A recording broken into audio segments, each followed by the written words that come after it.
Continuando a nossa segunda etapa da manhã, vamos iniciar agora então a apresentação dos papers, os trabalhos acadêmicos, né, de diversos estudantes, mestrandos, doutorandos que temos aqui pelo Brasil que mandaram esses trabalhos para nós.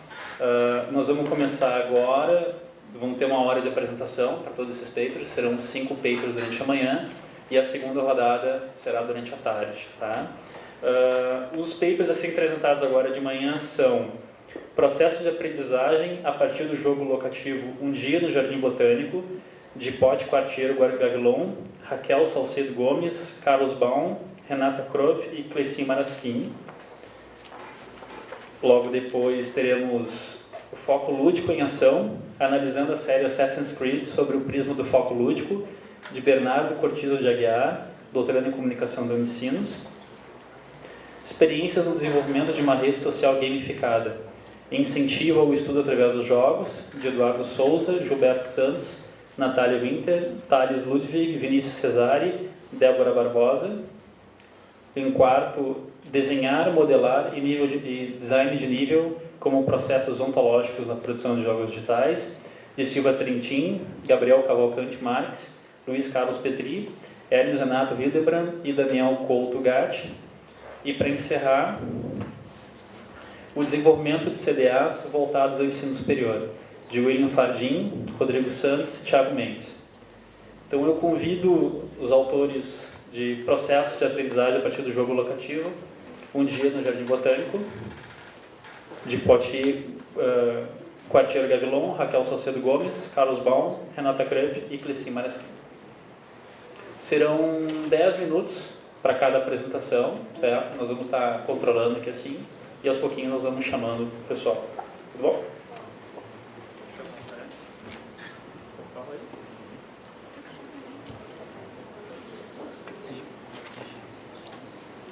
Bom dia a todos. Então agora a gente vai fazer uma certa viagem, um certo deslocamento no conhecimento, né? Porque nosso grupo de pesquisa não é um grupo de desenvolvimento de jogos, na verdade. Nós somos um grupo de pesquisa da área de psicologia, mais especificamente de psicologia social. O nome do nosso grupo é Núcleo de Estudos em Políticas e Ecologias Cognitivas no COGS, lá da URGS. Eu sou Raquel Salcedo Gomes, que vim apresentar o trabalho, né, mas a gente fez, né, com os outros membros do grupo. E é um grupo bastante interdisciplinar. Eu sou, na verdade, doutoranda em Informática na Educação e a minha formação original é Letras, na graduação. Os demais colegas são psicólogos e fazem pós-graduação em Psicologia Social e Institucional.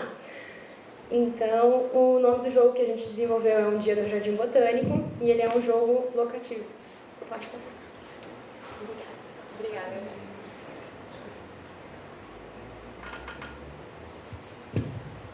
Obrigada. Sou meio baixinha, não dá certo. Então, pode passar. Então, assim, nosso interesse é mais a questão dos processos de aprendizagem que são possibilitados pelos jogos ou desencadeados a partir deles. Então, a gente pergunta, né, de que forma os videogames podem modular ou sugerir processos de aprendizagem. E aí a gente usa como fundamentação teórica, principalmente James Polgy e Kurt Squire, que são lá vocês devem conhecer, né, lá do GLS. Dos Estados Unidos, na Universidade de Wisconsin, em Madison. O Dia agora está no Arizona e o Squire está lá em Madison. Então, eles afirmam que o game ele constitui um domínio semiótico, ou seja, um domínio de significados. Ele não é um texto, né, mas ele possui significados. Ele é um domínio semiótico. Constitui também uma experiência planejada, né, que tem uma ligação entre o designer e o jogador. Eles agem em conjunto na jogabilidade. O jogador tem que lidar com sistemas complexos. A aprendizagem ela é uma aprendizagem situada, porque tu tem que aprender para poder agir naquele contexto. Eles propiciam a questão dos espaços de afinidade, né, que são todos os blogs, fóruns, enfim, que existem na internet a respeito dos jogos. E tem a questão da ludicidade, né. Eu, como professora, eu trabalho atualmente na Fundação Evangélica, aqui em Novo Hamburgo. Eu vejo que os jogos eles estão dentro da escola o tempo todo, na mente dos meus alunos. Então, embora não haja um movimento mais institucional do MEC, enfim, para a questão dos jogos na aprendizagem, os jogos estão na escola o tempo inteiro, né? Então a gente tenta fazer essa aproximação de o que a gente pode aprender com os videogames para facilitar os processos de aprendizagem. Então o jogo locativo, ele tem essa especificidade de propiciar essa associação entre o mundo físico e o digital, entre o real e o virtual, né? O Lemos vai dizer que ele nasce da interface entre a cibercultura e as tecnologias móveis. E o que a gente viu, então, é que ele propicia essa articulação entre as etapas que a gente tem como inseparável na aprendizagem da escola, né? O mundo da ação, da representação e o mundo operatório. Então, na escola a gente aprende a representar e aí depois a gente vai para a ação. Primeiro a gente aprende por textos, por representações da ação, enfim, a gente não faz muito a questão de fazer as atividades mesmo, né? A gente aprende uma fórmula matemática, mas a gente não sabe onde aplicá-la. E o jogo ele já permite essa articulação, que faz tudo ao mesmo tempo. Então, a gente acha que tem que aprender com os jogos a partir disso aí. E aí nós trabalhamos então numa perspectiva de alfabetização digital e de cognição inativa, com o Francisco Varela, que vai dizer que a cognição ela não está somente no cérebro, né?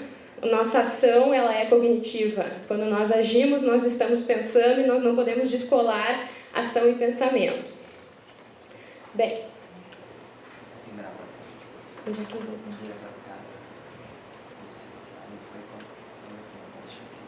Tá, obrigada. Bom, então os objetivos da nossa pesquisa. O objetivo principal é desenvolver um jogo locativo de realidade mista para ser jogado por crianças e adolescentes que visitam o Parque Jardim Botânico e mapear os processos de aprendizagem experimentados no transcurso do jogo. Então, o nosso jogo foi feito para ser jogado lá, no Parque Jardim Botânico de Porto Alegre. E alguns dos nossos outros objetivos são estudar a tecnologia locativa como ferramenta de aprendizagem em ambientes não formais de educação, criar um jogo locativo que trabalhe articuladamente as condições de jogabilidade e a narrativa do conteúdo específico e ficcionais, avaliar o jogo na perspectiva dos jogadores. A gente, depois de jogar, a gente sempre pergunta para eles o que eles acharam, e avaliar metodologias que sejam sensíveis ao processo de jogar, isso é, sensíveis às modalidades procedurais de aprendizagem, não somente as declarativas. Então, a nosso interesse é essa questão de o que se aprende quando se age, quando se faz, quando se joga, né? E como a gente pode transpor isso para a escola, para a aprendizagem formal.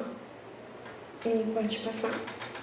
Então, a gente fez parceria com a Fundação Zoobotânica do Rio Grande do Sul, né, que administra o Jardim Botânico, e nesse primeiro momento, para fazer o teste alfa do jogo, porque nós estamos na versão alfa dele, nós fizemos também a parceria com uma ONG de Porto Alegre, né, o Centro de Acolhida Paz e Mel, que fica no bairro Partenon.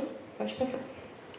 Então, o nosso jogo ele foi feito na plataforma Aris, ou Aris, que tem como autores alguns pesquisadores lá do GLS, eles criaram, né, o Aris.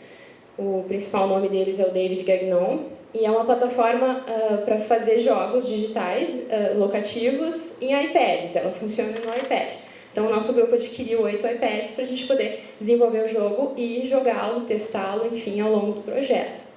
Então, aqui tem uma pequena descrição do jogo, né, na tela de início. Ajude a preservar o jardim botânico, procure ferramentas e sementes para plantar nas regiões indicadas, mas cuidado com os perigos pelo caminho. Então, é um jogo de localização, com ações de coletas. Eles têm que coletar itens para poder plantar árvores, sementes, mudas do parque.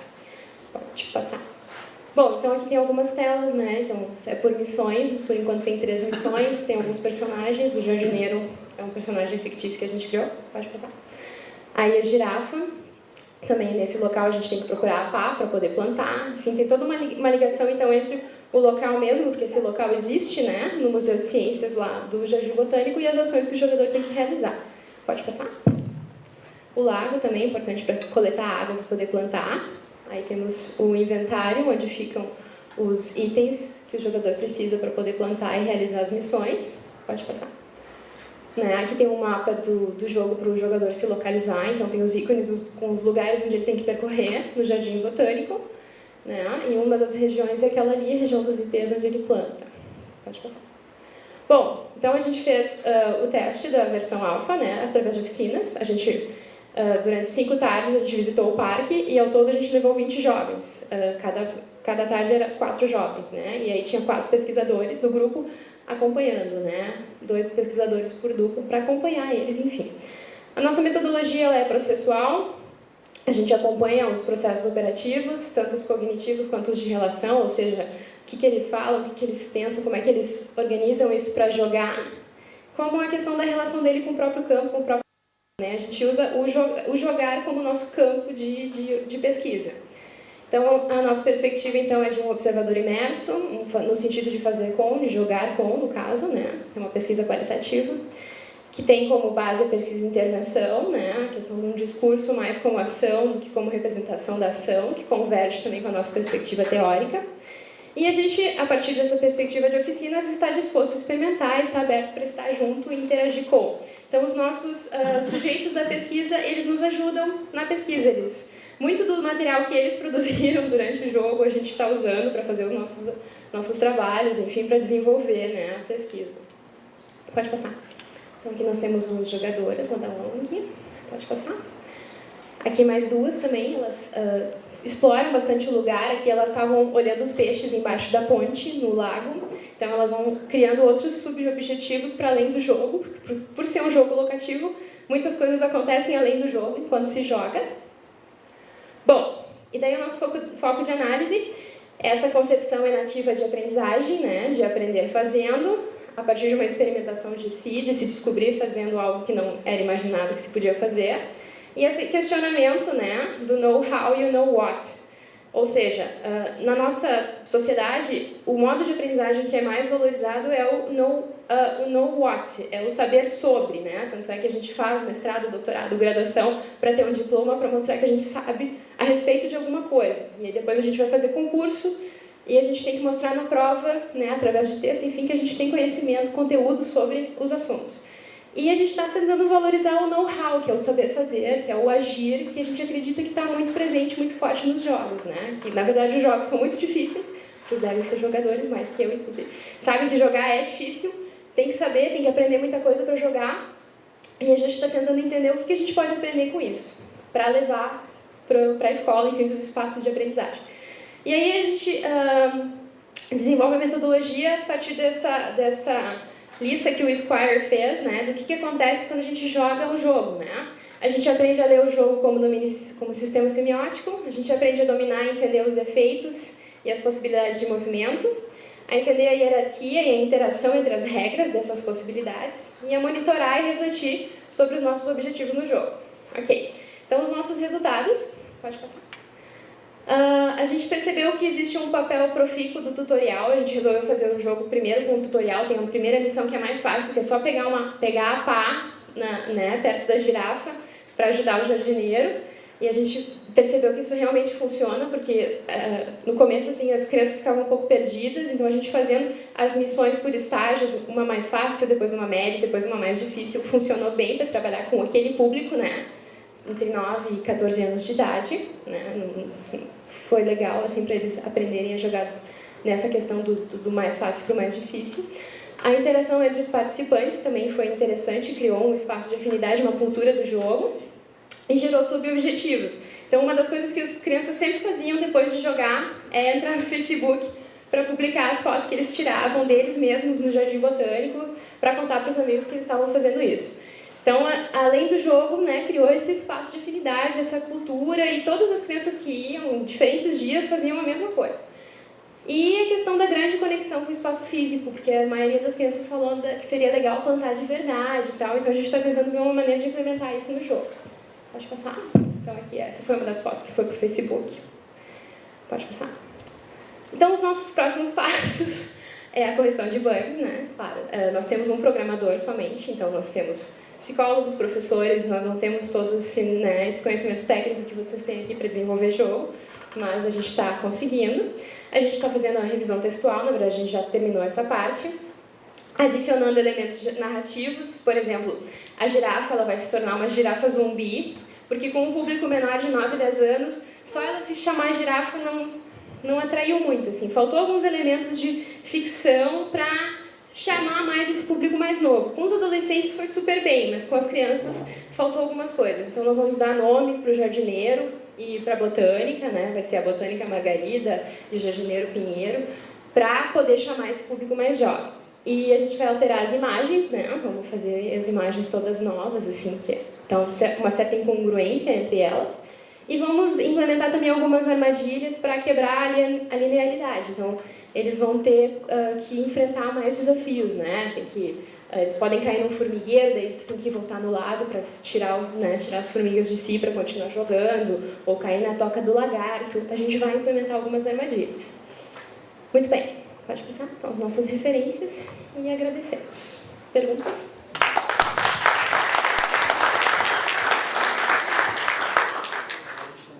Não?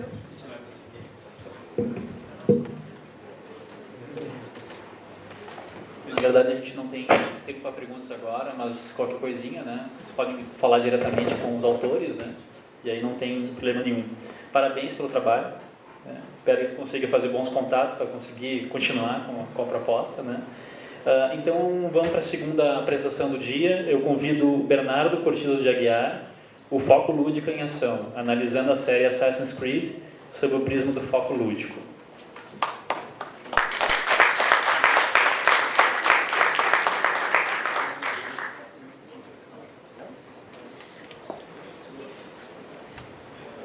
Professor, viu que quase cega era isso. 10 minutinhos. Tá bom. Bom dia, né? Eu sou doutorando aqui da Unicinos, Comunicação, comecei agora, mas já trabalhei como game designer e fiz uma mestrado em design. Né? Então, esse artigo, ele na verdade é uma continuação direta de um artigo que eu apresentei na SB Games do ano passado, que era justamente explicando o que é o foco lúdico, tá bom? Pronto. Então, o que é o foco lúdico? É uma tentativa minha de tipificar e reconhecer a posição que o jogador tem quando está frente à narrativa. Né? É o argumento que ele tem aí uma posição única e híbrida entre a posição que a gente assume quando está lendo um livro ou vendo um filme, por exemplo, de espectador-leitor, e a posição do narrador dessas mesmas mídias. Tá? Talvez nem tanto nos filmes, mas enfim. No sentido de que a gente não apenas está acompanhando a história, a gente está também tendo agência sobre ela, como Salem e Zimmerman falam, e que a gente molda os rumos dessa narrativa. Né? Essa ideia do foco lúdico foi também muito embasada na ideia de Friedman sobre foco narrativo, que é uma tentativa daí de Friedman, no caso, de tipificar como o narrador pode se apresentar em relação a essa história. Eu apropriei essa ideia dos jogos e parti daí. Desses pontos em comum do jogador com o narrador, reconheci esses dois principais. Que são o guia da narração, né? Tanto a gente quando está jogando, quanto o narrador quando está apresentando a narrativa para a gente. Nós aqui guiamos para onde aquela história está indo, por menor que seja o grau, no caso dos jogos. E o outro é que a gente tem conhecimento extra-personagem. Né? Friedman vai dizer, em alguma das categorias dele, que isso nem sempre é o caso. Algumas vezes a gente está lá, o narrador, e aí tem uma associação aí também, uma das categorias, o jogador, só tem acesso a informações que aquele personagem teria, mas tem a possibilidade de ter um conhecimento para além do que as personagens que estão envolvidas naquela cena teriam. E aí a gente passa para as categorias. Primeiro, tem o jogador onisciente intruso. Seria, por exemplo, você está jogando SimCity ou The Sims, que você controla na totalidade tudo o que está acontecendo com aqueles personagens. Você é como uma força demiurga externa. Você tem controle total sobre para onde aquela estrada vai, se vai destruir tal caso ou não. Até mesmo Black and White 2 seria até um exemplo melhor, onde você realmente joga com uma divindade. E você controla toda a vida dos envolvidos, certo? É onde você tem mais controle com a narrativa, propriamente si. Tá? Tanto que a maioria desses jogos não tem nem uma narrativa explícita. Você mesmo cria. Você decide em The Sims se seu sim vai dar em cima da mulher do vizinho, por aí vai. A gente passa aí para o onisciente neutro, que é meio parecido, mas você aqui, apesar de a gente ter essa visão onisciente, como o próprio nome diz, a gente não interfere tanto assim na história. Um exemplo que eu reconheci bastante isso foi jogos de esportes. Você pode até ter uma história, não conheço muito, então se eu estiver falando uma besteira muito grande sobre FIFA, quem gosta me perdoe, mas, por exemplo, em FIFA você joga campeonato, você tem aí uma história de que você começou com aquele time no campeonato e foi campeão no fim. Mas você não teve uma influência tão grande, é bem binária nesse caso. Você ganha ou você perde o campeonato e não é uma experiência narrativa tão grande assim. Tá? E até mesmo partidas multiplayer de FPS. Aí a gente passa para o jogador como testemunha, onde a gente joga com um personagem que não é necessariamente o protagonista central. Borderlands 2 fez isso recentemente. Quem jogou sabe que apesar de a gente jogar com um dos Vault Hunters, a gente não está tão no centro da narrativa. Os Vault Hunters do primeiro jogo são muito mais protagonistas, muito mais principais no que está acontecendo do que a gente. Tá bom? Jogador como protagonista, que a gente poderia até comentar que é um dos mais comuns, é justamente a gente na pele do protagonista, e aí a gente só tem acesso às informações que aquele protagonista tem. Como testemunha, a gente está testemunhando a narrativa, e só vendo um pouco de fora ainda, mas aqui a gente está no meio. Muitas vezes não, é muito raro aqui você ter conhecimento além do que o seu avatar, personagem, tem. Já com onisciência múltipla, a partir... 5 minutos, né? Desculpa.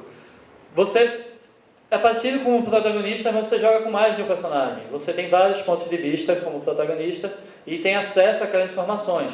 Mesmo que os outros personagens com quem você joga não tenha, você como jogador tem. Isso molda a sua experiência de jogo. E o onisciente, você tem acesso a várias informações extras do personagem.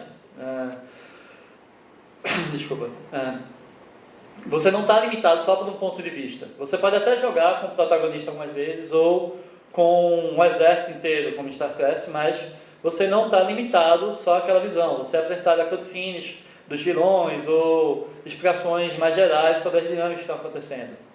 Tá? E aí a gente passa para algumas que são mais cinemáticas. A dramática, onde você acompanha mais passivamente, né? Você não é um elemento principal ali. E a tipo câmera, que seria um puzzle game da vida, onde você consegue aprender o estado do jogo numa vista só, mas não necessariamente está jogando pela narração. Mas aí por que Assassin's Creed então? Né? A análise de Assassin's Creed partiu do ponto de vista que ele tem uma moldura de narrativa interessante, que é aquela questão, você joga com Desmond Miles nos tempos atuais, e através dele você é posto uma máquina chamada Animus, onde você revive as memórias genéticas, como eles chamam no jogo, dos jogadores antigos. E por que isso é interessante? Porque aí você tem múltiplas camadas, múltiplas instâncias, tanto de narrativa quanto de foco lúdico, que se intermeiam e interagem. Reconheci aí, obviamente, jogador como protagonista, mas também uma onisciência múltipla. E o interessante é que, mesmo você jogando com vários personagens, você tecnicamente está sempre jogando com Miles. Você tecnicamente está jogando com Miles que está controlando outro personagem. Então, para quem já jogou, sem dar muito spoiler, você sabe que tem momentos do jogo, principalmente esse primeiro arco de histórias que vai até o 3, onde você encontra mensagens que são direcionadas a Miles, não ao antepassado que ele está jogando na hora, certo? Mas ao mesmo tempo, você, como o jogo se passa numa versão da nossa realidade, você como jogador, a gente pode comentar que você tem também uma posição onisciente. Você tem conhecimento de história, da história real, que como os antepassados deles estão em momentos históricos marcantes, você sabe mais ou menos as linhas gerais do que vai acontecer. Então isso também molda um pouco para onde você vai, quem você vai conhecer. Se você está jogando Assassin's Creed 2 e conhece Leonardo da Vinci, você sabe quem é Leonardo da Vinci. Você tem um background ali, né? Que não necessariamente Miles tem ou não tem. Você não sabe quanto Miles conhece de história, né? E é isso, é o ponto todinho que eu achei interessante nessa análise. Como essas narrativas intermeiam. Elas são usadas até mesmo para justificar mecânicas de jogo. Quando você está jogando com os antepassados de Miles, tem um motivo pelo qual você encontra barreiras invisíveis, que incomodariam em um jogo tipo GTA, que é de mundo aberto também, mas aqui ele explica como. Você não pode passar daqui porque o seu antepassado, nessa época, nessa memória, ele não foi para essa área. Mas, ao mesmo tempo, lhe dá liberdade para explorar aquela memória, que apesar de ser um fato feito, porque o próprio lore do jogo explica, não, essa máquina não é perfeita, né? A gente está tentando recuperar essas memórias a partir de fragmentos. Tá?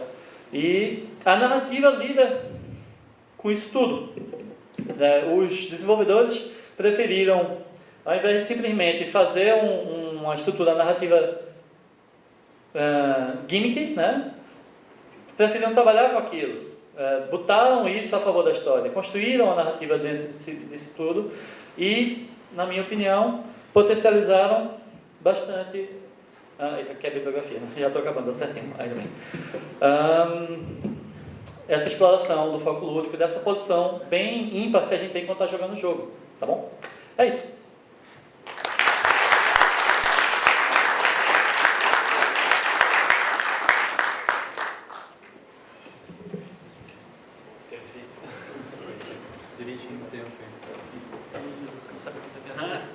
Eu peguei meu pendrive ou você pode pegar?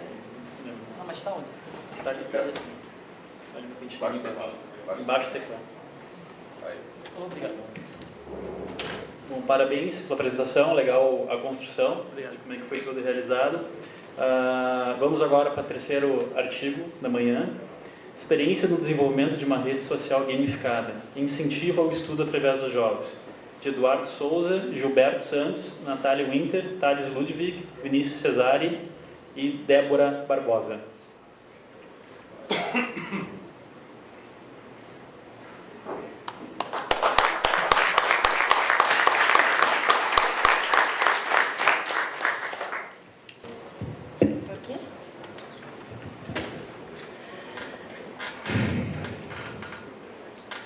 Olá, meu nome é Natália Winter, eu sou formada no curso superior de Sistemas para a Internet e eu vim aqui em nome dos meus colegas para falar um pouquinho do nosso projeto da rede social gamificada. Bom, por quê?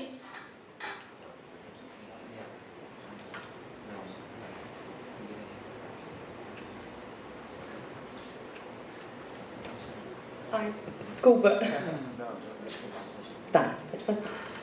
Por que uma rede social gamificada? Bom, nesses últimos anos o crescimento tecnológico ele vem ocorrendo de uma forma muito rápida e mudando a forma de que as pessoas se comunicam e que se relacionam. Pensando na educação, nota-se que com toda essa variedade que a tecnologia disponibiliza às crianças e adolescentes, eles são os principais afetados, já que com uma quantidade desenfreada de informações diárias que eles recebem, eles acabam se desinteressando no ambiente escolar. Atualmente, as redes sociais, assim como os jogos educativos, eles se encontram em evidência, mostrando que eles têm uma forma totalmente diferente de experimentação, socialização e interação. A rede social é uma das tecnologias mais evidentes nesse momento e que mais traz informação para essas crianças e adolescentes. Partindo dessa linha de pensamento, percebeu a necessidade de aliar a rede social com a educação, desenvolvendo essa rede social para promover um auxílio e reforço escolar de crianças que ficam impossibilitadas de frequentar o ambiente escolar por motivos de saúde e fragilidade psicológica. Bom, o objetivo do nosso projeto é trazer... Pode voltar O objetivo do nosso projeto é trazer um ambiente onde a criança se sinta totalmente à vontade para se divertir e também para reforçar o conteúdo escolar que ela está perdendo no momento. Essa rede ela vai concentrar todo o conteúdo que a criança compartilha e que ela vai poder também postar fotos, vai poder conversar com amigos, também fazer novos amigos e futuramente ela também vai poder trocar esses pontos que são adquiridos nos jogos por itens numa lojinha, que tantos itens para os jogos, como um barco novo colorido para o Navegática, como também um mascote da rede social. E essa rede, ela vai armazenar todos os pontos, por isso, dessa forma, ela vai poder trocar os pontos e etc. Bom, o público-alvo, nesse primeiro momento do projeto, a gente está trabalhando com as crianças e adolescentes da Associação de Assistência em Oncopediatria, a Amo Criança, que atende aproximadamente 61 crianças em estado de vulnerabilidade social com câncer. E essa associação está localizada aqui em Novo Hamburgo, no bairro Jardim Mauá.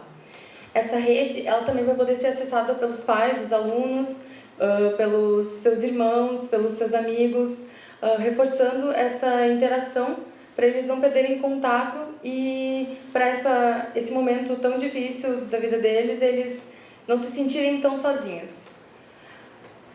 Bom, o nome da rede social foi dado como Teia, pelo fato de esse nome se encaixa perfeitamente na questão de interligação que uma rede social permite ao sujeito, e essa rede social onde tudo vai se conectar, onde cada usuário vai ter vários amigos, onde esses vários amigos vão ter outros vários amigos, como uma teia de aranha que a aranha tece, que a cada fio tecido ela vai se tornando cada vez maior. E também pensamos sobre a teia captar as coisas para ela, capturar as coisas para ela, como a mente de uma criança, que a cada interação com o meio, ela tira algum conhecimento, experimentação nessa interação. Pode trocar.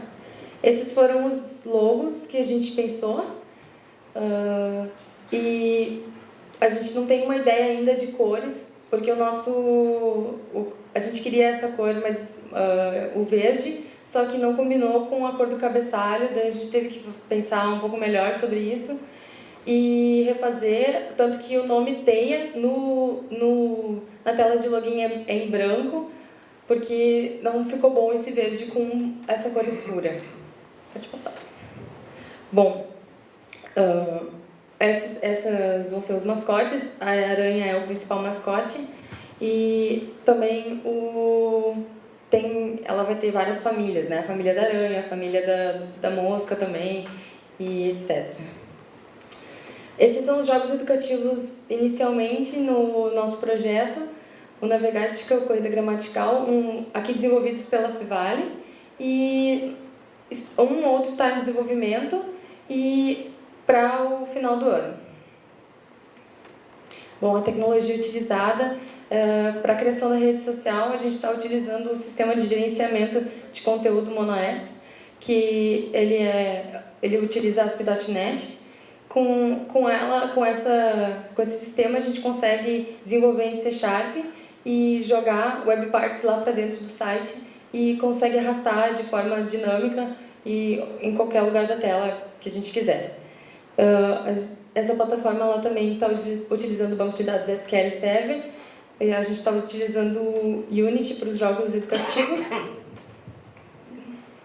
Bom, o resultado são essas telas, que ficaram um pouco pequenas, mas a gente partiu de todo um estudo de cores e acabamos chegando nesse resultado. E é isso aí o nosso projeto.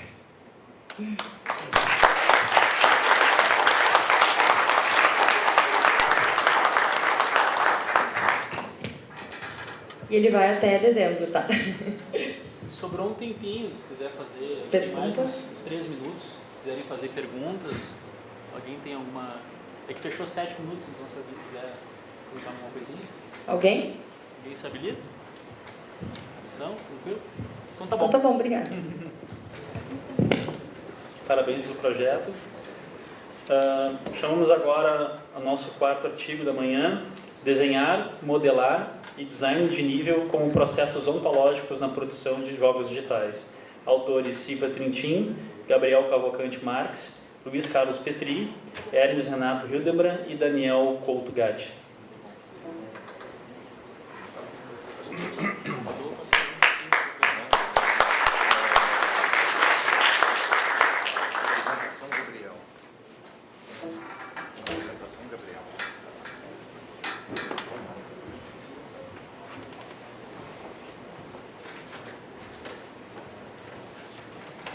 Olá, pessoal, muito bom dia. É um grande prazer para nós estarmos aqui com vocês. Meu nome é Luiz Carlos Petri. Aqui nós temos o Gabriel Cavalcante Marques. Eu sou professor na PUC de São Paulo, no curso de Jogos Digitais e no pós-graduação em pesquisa, que é o mestrado e doutorado Tecnologias da Inteligência e Design Digital. Então, nós vamos apresentar um dos nossos trabalhos de pesquisa do semestre, que foi feito uma abordagem especificamente para o Gamepad, que é de um projeto de pesquisa que nós estamos desenvolvendo, que é um game artístico poético, que visa a participação, a submissão dele a um concurso numa Bienal na Europa, Bienal de Artes, e que trabalha a partir de uma motivação de angústia, a partir do conceito de angústia de influência de Harold Bloom, ou seja, de um diálogo com a tradição artístico-literária, poética, no caso aqui do simbolismo europeu, no trabalho de Arnold Böcklin. Então, pode passar a próxima lâmina? E, na verdade, esse trabalho, ele... caiu aqui. Deixa eu tirar a lena. Esse trabalho, ele tem algumas etapas. Nós vamos falar rapidamente sobre duas etapas. Uma é o desenhar. Enquanto o artista desenha, ele pensa, ele sente, ele mede, ele calcula, ele faz uma série de coisas, ele se inspira, etc. Na realidade, nós vamos fazer propaganda do artigo, tá? Porque o importante está no artigo e não no que nós vamos falar aqui, né? Então, peço, por favor, leiam o artigo depois, mandem e-mail, vamos discutir. E ele é parte de um projeto de pesquisa maior que nós estamos desenvolvendo, são 3 anos de pesquisa, que está ali o título, né? Um título bem grande, que são as influências da pintura clássica, no final das contas, na produção de imagens renderizadas tridimensionais em motores de jogos. Ali vocês veem o quadro do Böcklin. E aqui vocês veem o desenho, a lápis de cor. Só que a intenção foi fazer com materiais, com exceção do papel, que é um papel de qualidade, que é o Montval Canson, que é um papel de uma gramatura espessa, bom, custa uns R$70 a folha, mas o lápis de cor é o Faber-Castell, aquarelado, que a gurizada compra para levar para a escola, né? Então, para mostrar que com recursos analógicos, a gente consegue fazer um trabalho interessante e bem organizado. Por que nós optamos por essa estratégia? Eu sempre me lembro, quando o meu exame no Liceu de Artes foi fazer uma natureza morta, era a regra, em um papel de pão de padaria, que era aquele papel escuro, craft, com giz de quadro verde, de lousa. E ele tinha que ficar perfeito. Então, era assim, custo zero. Então, se a gente consegue desenhar com o giz de cera de quadro verde um trabalho, a gente consegue fazer com os giz de ceras oleoso Rembrandt, né, da Holanda, claro, né? Então é muito mais fácil no caso. Então a perspectiva foi aqui, nesse sentido, a partir de um trabalho de investigação sobre arte, e principalmente voltado para os artistas de jogos, que diz o seguinte: quando eu trabalho em arte, seja desenhando concept arts para games, no papel, ou quando eu faço modelagem clay, ou quando eu vou desenhar ou pintar digitalmente utilizando uma tablet ou uma Cintiq, eu também estou pensando. Na realidade, vou ser bastante resumido aqui. E esse pensar e fazer, que estão conjuntos, foi designado por um autor americano, aluno da Hannah Arendt, Richard Sennett, num livro dele chamado The Draftsman, como um processo ontológico. Então, o que a gente faz é voltar esse processo ontológico e mostrar as propriedades e a incidência dele em alguns aspectos. Só que esse processo ontológico continua no processo do desenhar, e ele vai, a partir do desenhar, como conceito, aqui está, servir de referência para os passos seguintes do projeto, que é a modelagem. Vou deixar o Gabriel agora falar sobre a modelagem. Bom, a partir do estudo feito justamente do desenho, levantamento de paleta de cor, desse processo de estar pensando enquanto está fazendo, é que a gente vai reverter para a parte 3D e um pré-protótipo.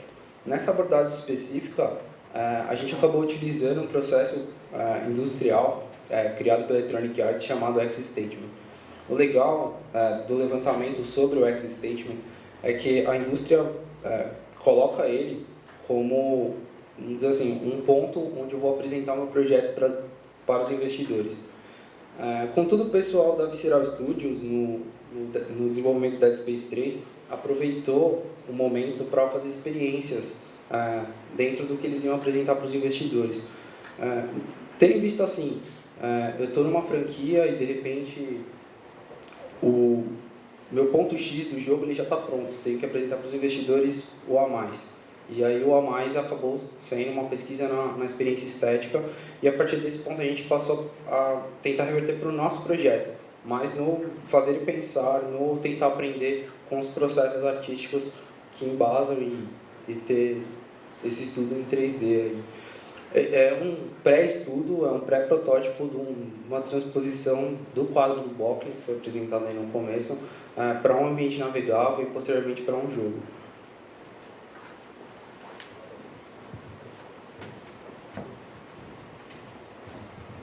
Na realidade, esse não é o trabalho, isso aqui é só uma prévia para a gente poder navegar e discutir a estrutura poética que está sendo construída.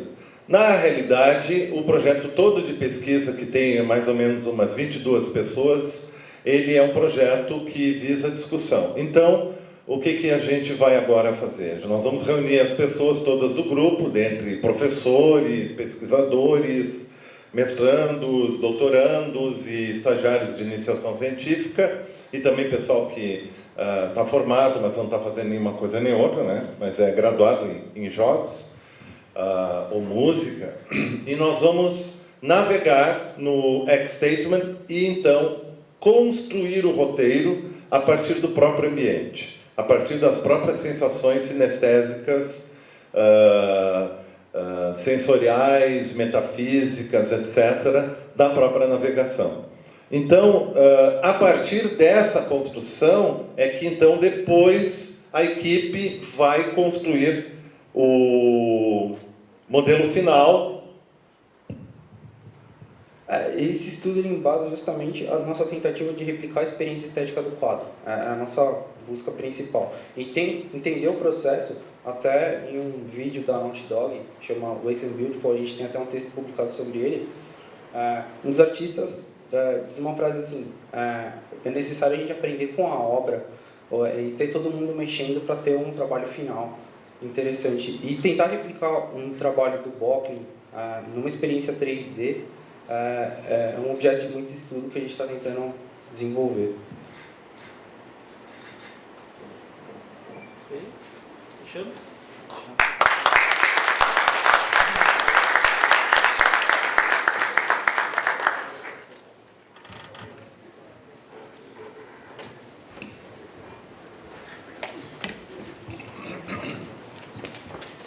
Parabéns pelo trabalho, muito legal essa adaptação, né? De trabalhar com essa adaptação de uma pintura para trabalho 3D e a gente poder navegar dentro dela. Esperamos ver resultados disso aí logo, né? Bem bacana. Agora, para o nosso último artigo da manhã, o desenvolvimento de CDAs voltados ao ensino superior, de William Fardim, Rodrigo Santos e Thiago Mendes.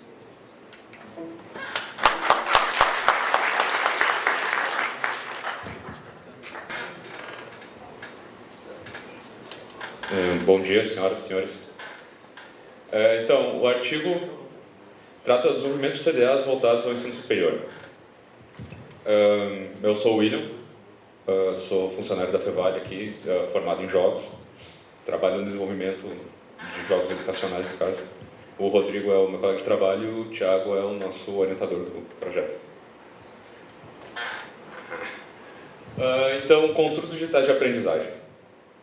O que nós fazemos? Basicamente, nós fazemos jogos. Tipo, nós adoramos jogos, nós fazemos jogos. E os construtos digitais de aprendizagem é a transposição disso para o meio educacional. A gente quer fazer jogos que sejam legais, que tu se divirta aprendendo e não meramente aprenda. Mais ou menos como transformar uma situação textual em algo mais lúdico e visual do que dissertativo. Definição, então. A definição do construto digital, então, qualquer entidade ou artefato de objetivos educacionais que orquestre as necessidades de comunicação, design e tecnologia a partir de uma teoria de jogos digitais centrada no aluno. Ou seja, a gente pega as técnicas de mercado que são usadas para desenvolver jogos, a princípio, os AAAs, os jogos de qualidade mesmo, aqueles que a gente gosta de jogar, e tenta aplicar isso no desenvolvimento de jogos educacionais do melhor modo possível. Passando. Então, o nosso processo. Um modelo não hierárquico no sentido que o processo anda em paralelo, boa parte dele. Nós temos aqui... aqui são as várias fases do processo que a gente adota, mas o mais importante aqui é perceber que até chegar na parte de produção mesmo, que está aqui no final, tem todo um sistema de pré-produção que, para quando chegar lá, a gente tenha tudo definido e só baixa a cabeça para produzir do modo mais eficiente possível. Então, a gente recebe briefing, define qual vai ser a área que a gente vai atuar com o jogo, aí recebe o recorte, define o escopo, faz cronograma. Todos esses processos são cabíveis na indústria de jogos. O pessoal usa isso na indústria, então a gente tenta aplicar para desenvolver os nossos jogos aqui, nossos construtos digitais de aprendizagem. Chegando na parte de... Deixa eu voltar um pouco. Depois da parte de produção, a gente tem aqui a parte de pré-teste, né? A gente faz os testes, tem o refinamento, a aprovação e aí a avaliação do público, ver se eles gostaram ou não, qual foi o avanço deles utilizando, quanto eles aprenderam, quanto eles deixaram de aprender, se foi suficiente ou não no nosso projeto. Então, ciclo do design de experiência. A gente tem aqui... basicamente, a gente segue esse método de refinamento do jogo. A gente faz ali o design da experiência, né? O jogo a gente vai fazer desse jeito. Aí a gente prototipa, o programador, né, vai lá e pega o material de design e transforma em código, palpável. A gente faz os testes, analisa os resultados. Ficou bom? Ficou bom, mas podia mudar ali, aquele personagem ele está muito devagar, ou não dá para entender muito bem o que está acontecendo aqui. Ok. Volta, altera o design, faz a prototipagem de novo, e esse ciclo vai até que a gente chegue numa situação que, ok, é isso que a gente quer, ou é isso que dá para fazer com o tempo que nos foi dado, porque existe também uma questão de escopo e tempo de recurso. Né? Ok, passando dessa fase, a prototipagem. Então, é bolado o level design, feito o desenvolvimento final, depois que o level design já foi concluído. A gente passa por todo aquele estágio, então, ok, é assim que o jogo vai funcionar, essas são as mecânicas, então agora vamos bolar o level design dele, ok? E passar para o programador para fazer o desenvolvimento final da programação, que é quando a gente tem a versão final em código. Tipo, quando ele terminar essa parte de desenvolvimento final, a princípio não deve ser alterado. É uma questão de processo, porque para não ter retrabalho posterior, como eu mostrei antes, tem toda aquela questão de planejamento antes de a gente chegar aqui. Então, quando chega aqui, o ideal é não mexer mais. Faz os testes, né? Um dos métodos é o Think Aloud, com o Simon, que consiste basicamente em assistir os players, as pessoas jogando, analisar, fazer anotações, estão conseguindo fazer isso, não estão conseguindo. Passando essa parte de teste, onde a gente analisa todos os detalhes possíveis do desenvolvimento, do desempenho dos alunos perante o jogo construto, a gente passa para a finalização. Na finalização, então, a gente implementa os gráficos, os sons, porque, veja bem, enquanto o protótipo está sendo produzido, a gente tem a produção de arte, né? Óbvio, ela não fica parada. Enquanto está ocorrendo prototipação e a parte de design, a parte de arte já vai passando a estética, de modo que fique mais agradável quando sendo tomadas decisões para as diretrizes ficarem alinhadas. quando chega no processo de finalização, a gente vai, o protótipo está pronto, ele vai funcionar desse jeito. Então agora vamos pôr os assets de arte em cima que já estavam sendo produzidos previamente. Então, a gente aplica eles, testa de novo, porque sempre existem correções de arte para ser feitas, de repente uma animação não encaixou bem, ou não tem um feedback ali, não ficou visualmente agradável. A gente volta, faz as modificações conforme nossa necessidade ou também dos receptores, no caso dos professores envolvidos que propuseram o conteúdo a ser aprendido, então eles passam para nós, assim, eu não estou entendendo, sabe, o que está acontecendo aqui e tal. Aí a gente vai lá, estuda de novo, reapresenta para eles e passa adiante. E aí, nesse caso, a gente finaliza o projeto, né? E aí rola a entrega e tal. Aí, bom, esse estudo, essa metodologia que a gente aplica gerou três projetos até agora. 4, na verdade, mas eu vou abordar 3. Temos o Alien Factory aqui, que ele foi feito junto com o pessoal da administração, que é para ensino de logística de produção. Então, o que tu tem? Tu tem uma fábrica, onde tu tem que produzir os itens, as peças, no caso a gente optou por uma abstração, né, de uma linha de produção, que é a produção de aliens, para não gerar discussão do tipo, não é assim que se faz uma latinha, sabe? Então, indo para o lado mais lúdico, ficou mais fácil. Então, tu tem que cuidar com o desperdício de peça, armazenamento de peça, sabe? Tu tem um custo de produção, tu tem um tempo de produção para fazer. E tu tem isso, o planejamento desse jogo foi, então, utilizando o método que foi proposto antes, a gente fez todo um modelo de comportamento pré-definido.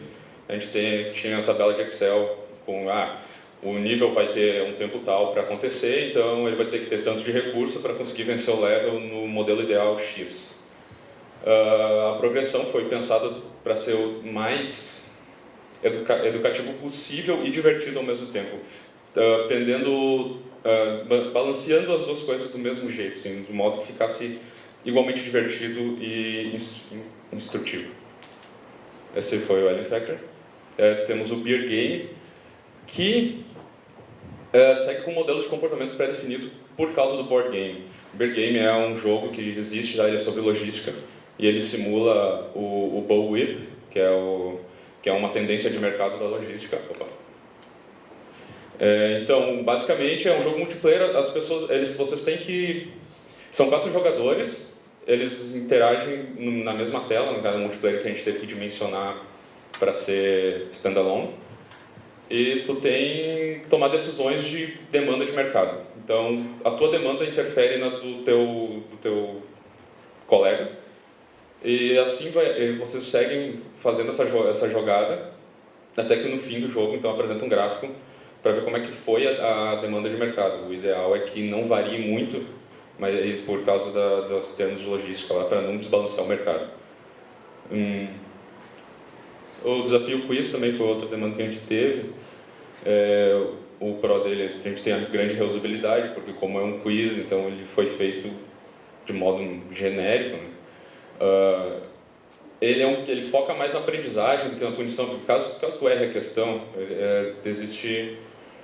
ele apresenta a questão correta para ti, certo? Ok? Tu errou, cara, sabe? Isso foi uma das coisas que surgiram durante o desenvolvimento, finalizando, durante o desenvolvimento, que não existia essa questão, sabe? O usuário era meramente punido quando ele errava, não existia, cara, olha só, essa aqui é a questão certa, sabe? Ou tu tá na pergunta tal, tu acertou tantas. Então, tipo, pensando no processo, a gente chegou numa conclusão que, cara, assim é o melhor jeito que a gente encontrou para ensinar o cara que está jogando isso aqui, sabe? Então, isso aqui pode ser transposto para várias áreas da educação, enfim. Considerações finais. Os CDAs estão em aplicação ainda, a gente está tendo um estudo sobre isso, para gerar dados para fazer a conclusão. Existem problemas ainda, o sistema não é perfeito, é claro, porque, veja bem, o pessoal da educação, comunicação, design, tecnologia, para quem produz jogos, né, o pessoal daqui já sabe que é difícil manter a equipe pensando junto no mesmo projeto, então tu imagina tu ter várias equipes pensando junto no mesmo projeto, sabe? É uma coisa bem complicada, assim, essa sintonia fina. E o aprendizado, né, sempre o mais divertido possível. Essa é a nossa intenção como desenvolvedores de jogos educacionais, de construtos digitais de aprendizagem. Obrigado.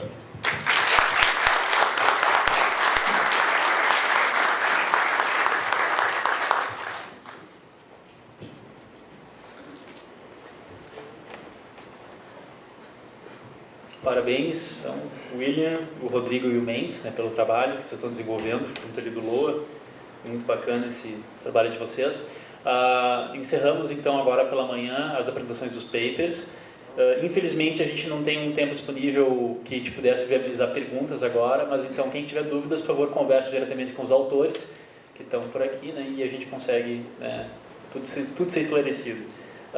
Queria convidar agora, por favor, o Ronaldo Cruz, né, nosso excelentíssimo convidado aqui da parte da manhã, que vai ministrar uma palestra para nós sobre o desenvolvimento de games voltado para negócios. Uma salva de palmas para o Ronaldo.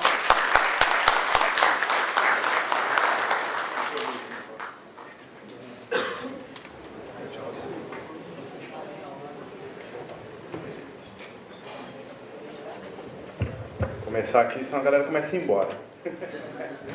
Bom, obrigado aí pela oportunidade de mostrar o nosso negócio. Pode baixar um pouquinho, obrigado. Tem que ficar mais alto aqui.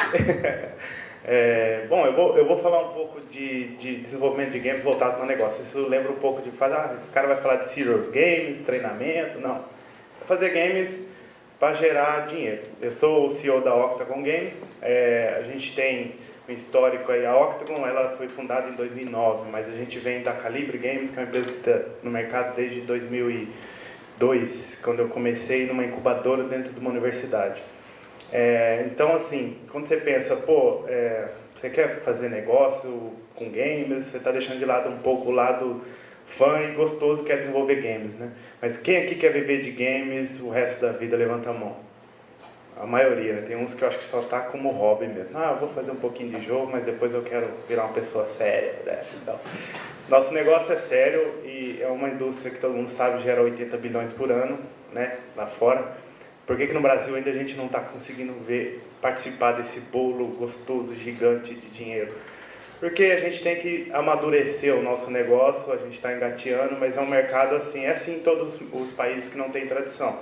E ainda mais aqueles que o incentivo é meio amarrado, todo mundo já sabe. Mas não estou aqui para reclamar, né? Porque isso não faz a diferença. A gente tem que fazer o que vocês estão fazendo mesmo. Estudar, pesquisar, fazer projeto. E assim, eu achei demais o que eu vi até agora aqui, que vocês estão fazendo de uma forma assim, pensando em finalizar um produto. Não deu certo, foi lançado, não foi, ficou só como uma atividade acadêmica, mas finalizou algo, viveu uma experiência, vai para a próxima, entendeu? E é assim que é. Se ficar perdendo muito tempo, vai acabar que uma hora vocês vão falar, não, aí vai acabar naquela decisão, ou vou virar um funcionário público, ou eu vou trabalhar numa empresa privada, e esse é o destino. Então, não, quando eu acordo de manhã eu penso, não é isso que eu quero, e não é isso que eu quero para minha empresa, para os meus sócios, para os meus funcionários, meus colaboradores, meus parceiros. A gente realmente quer viver de fazer games. Então a gente fez decisões do tipo, a gente precisa fazer dinheiro, né? Senão como é que eu vou pagar salário, vou pagar 13º, e todo mundo sabe como é isso aqui no Brasil também, não precisa nem falar. Inclusive, no Brasil ainda é mais desafiador ainda, né?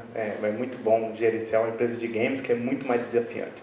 Então, eu sou um jogador hardcore de ter uma empresa, na verdade. Sou um jogador, assim, eu gosto, level hard mesmo, o negócio é tenso. Então, todo mês eu tenho que fechar como eu vou fechar minha folha de pagamento, aí todo ano eu tenho que pensar, nossa, eu tenho que reservar dinheiro para 13º. Então, eu sou obrigado a pensar em ganhar dinheiro com jogos, né? Não tem escapatória. Mesmo que eu não quisesse falar, não, eu amo jogar, eu acho que é ótimo, é divertido, não é pelo dinheiro que eu faço. É pelo dinheiro também, mas é de uma forma que a gente consegue fazer, de uma forma que eu acredito naquilo. O dinheiro é consequência, só que você tem que pensar que essa consequência tem que acontecer, uma hora ou outra, não pode ficar só pensando. Se você não fazer as conexões e de todo o processo de fazer um jogo, fechar parceria, fechar publisher, lançar um outro jogo, se preocupar com o time de mercado, tudo isso, o que está acontecendo, ou seja, ser estratégico de alguma forma geral, não vai acontecer. Vai ser um pouco de sorte, né? Você vai fazer um jogo, uma hora alguém vai ver, vai falar, vai anunciar, vai fazer um artigo, vai ganhar um prêmio, vai virar um viral, e aí se deu certo, mas não posso contar com a sorte também, é outro problema. Eu preciso fechar meu burn rate, né, da empresa, eu preciso fechar meus objetivos, eu preciso tentar crescer, para se realizar como empreendedor também, mas realizar as ambições dos próprios colaboradores da empresa, dos meus investidores, que é outro cara que entrou aí no meio da história da minha empresa, e aí fez a coisa acontecer mais rápido, ou seja, eu tenho que trazer resultado para um monte de gente. Mas ainda eu acordo dizendo, eu quero fazer isso fazendo games, não quero sair, desvirtuar, não quero voltar para a indústria de software, onde que eu vim, eu já fiz sistemas escolares e tudo quanto é coisa, eu não quero isso. Essa é uma decisão que eu tomei e estou nessa indústria, sou resiliente assim por isso. Eu e meus sócios, a gente decidiu que queria viver disso. Então, por que tem que pensar em negócio? Tem que pensar que você precisa viabilizar e trazer receita. Então, assim, eu vou falar alguns slides para vocês do que a gente faz. E tem tudo o que vocês fazem aqui, que é a parte da criação, que é muito difícil, é a parte que precisa de capacitação, a parte onde tem muito talento envolvido, mas técnica, pesquisa, mas não é a parte mais difícil de você fazer um negócio, é a parte nem mais fácil, né? Não vou falar isso também, mas é só uma parte do processo, né? E talvez isso é o que a maioria das empresas ainda no Brasil, principalmente, falham nisso, acham que eu vou fazer o jogo, vou lançar e o resto, se não deu certo, é culpa do publisher, é culpa alguém é culpado, mas eu não, eu fiz minha parte, que é mais difícil. E não é por aí que você tem que pensar quando você vai fechar um negócio. Então eu acredito que alguns aqui devem ter a ambição de criar uma empresa de games, criada aqui mesmo, talvez incubada, tem incubadora aqui, eu nem perguntei, deve ter, beleza. Com toda essa estrutura, incubadora com certeza tem. Eu até vi um estúdio lá que eu falei, nossa, eu queria ter um estúdio de games aqui, né, um laboratório, achei muito bacana. Então, vocês devem estar querendo abrir uma empresa e todo esse processo, como eu passei também, eu vou contar um pouco, é o primeiro passo, mas até para trabalhar numa empresa de games é importante, se vocês almejam isso, entender, se for um estúdio médio ou pequeno porte, entender as dificuldades que o estúdio vai ter, até como vocês podem fazer a diferença lá dentro. Então, é entender que a empresa precisa atingir o resultado, não ficar só na parte da criação, que é a parte mais onde você pode contribuir mais, mas entender os objetivos que a empresa tem que atingir. Então vamos passar para frente, senão vocês... acho que eu tenho que... Não funciona. Funcionou? Oh, beleza. Bom, primeira pergunta, o que vocês querem fazer? O próximo é só apertar o botãozão do meio aqui, ele vai para frente? É o do lado. Do lado. Ó, ninguém me deu uma aulinha de como mexer nesse negócio aqui. Deixa eu praticar aqui, agora eu estou bom. Então é o seguinte... A primeira dúvida é o que vocês querem fazer, né? Por exemplo, tem várias estratégias para você fazer um jogo que vai uma hora rentabilizar e gerar dinheiro e fazer vocês viverem disso felizes para sempre. Mas vocês têm que decidir o que vai ser feito, né? Então, importante saber o que vocês querem fazer em termos de jogo, modelo, que plataforma, ter um pouco de foco, e, se não, você exagerar, ter bastante foco, acho que é importante porque é difícil já criar uma obra, entender o modelo e ainda assim executar e entregar o produto final. Então, se você ficar tirando para todo lado, fica aquela coisa, né? Você não sabe que direção que você vai, qualquer lado serve, né? É uma frase famosa. Então, é importante saber, bom, eu montei uma equipe, eu quero fazer um jogo mid-core, né? Um jogo público mais hardcore de mobile. É um negócio hoje da Octa, por isso que eu trouxe mais jogos assim. Mas pode ser jogos para PC, para Steam, pode ser jogos para distribuição na Apple, pode ser para Congregate, como eu vi que alguns casos já fizeram isso é bem bacana, já tem um processo até de entrega para chegar na mão do jogador, mas é importante saber o que eu vou fazer para que plataforma, que modelo, isso vocês têm que pesquisar e saber o que vocês querem, assim, e até ser um pouco estratégico, né? Eu sou um caso que eu vou falar essa palavra estratégia, né? Porque é de negócio, isso é natural. Até é engraçada a coincidência que a gente faz mais jogos de estratégia, né? E como você anunciou, dá a impressão que eu estou falando, não, cara, eu não quero joguinho plataforma aqui, eu só quero estratégia, que é muito mais legal. Não, é que uma questão, isso é uma outra questão da empresa, mas tem que ser estratégia porque, como falei, o mercado brasileiro, a indústria brasileira é um pouco mais assim, ela está evoluindo, mas ela está em pé de desigualdade com outras indústrias, então você tem que pensar mais, né? Agir, saber o que fazer. E talvez entregar um produto mais rápido pode ser interessante, ou talvez trabalhar num projeto muito bom, mas que a hora que você lançar esse projeto vai levar 2 anos para fazer, mas a hora que lançar vai ser o projeto, isso sem tomar muito cuidado. Ou não, vou colocar um projeto atrás do outro, tipo o Angry Birds lá, colocou 52 jogos, aí saiu o Angry Birds, foi um sucesso. É um modelo, funciona, talvez funcione melhor há 2 anos atrás, quando eles estouraram, ou não, talvez não funcione mais hoje. Isso é a mágica da estratégia, ficar olhando como é que está o cenário. Será que eu vou conseguir o mesmo sucesso e ter um pouco de sorte também? Então é perigoso, né? Você vai apostar esse plano de viver de games nessa sorte, talvez você pode mitigar bastante esse risco. Então, é importante saber isso. Eu vou fazer jogo para que plataforma e vou investir nisso. Quanto mais tempo você ficar investindo nisso, mais você vai conhecer e saber o que você tem que fazer. E ter informação de fora, sabendo se é um mercado que está valendo a pena investir. Então, eu sei que muita gente está fazendo jogos para Steam, é indie, é bacana, é o caminho, Xbox Live, vale a pena, é um caminho. E está se informando como é que está esses modelos, se está valendo a pena o tempo todo. Eu vejo muita gente hoje falando, vou lançar jogo para Windows Mobile, é bem bacana e tal. Beleza, só que hoje eu não vejo nenhum case de sucesso de retorno com Windows Mobile. É um exemplo que eu estou dando, mas significa que não vai ser? Não, pode ser uma oportunidade. Então, só tomar cuidado para olhar para onde vocês vão colocar um jogo e saber se realmente vai dar retorno para vocês. O mais fácil, a escolha da Octo foi mobile. O mobile está crescendo. Se você trazer propostas diferentes, inovadoras e correr atrás de deals com público, você consegue algum passo a passo para chegar no mercado, né? O roadmap. Mas isso pode variar, né? Eu falo mais de mobile, que é onde eu entendo mais. E entender que eu falo não é só saber, é só publicar lá, fazer um deal com o publisher, com o T-Link ou com outro publisher e pronto. Não, entender se realmente vai dar certo o negócio seguindo esse modelo. A gente já lançou em várias plataformas, a maioria a gente não teve retorno. Então, a gente escolheu, vamos ficar em uma só e entender até a gente fazer sucesso nessa plataforma e quem sabe a gente muda de mobile para agora PS, Vita, não sei. O pessoal vem falar, você não importa se o jogo PS Vita. Cara, eu não estou fazendo sucesso nem em mobile ainda, está super difícil. Agora que eu estou tendo um sucesso, eu já vou mudar de plataforma, vou dar mais trabalho ao meu time. Pior que o time reclama pra caramba, quando eu chego e falo, vamos fazer um porting para... Nós ganhamos um Vita lá esses dias da...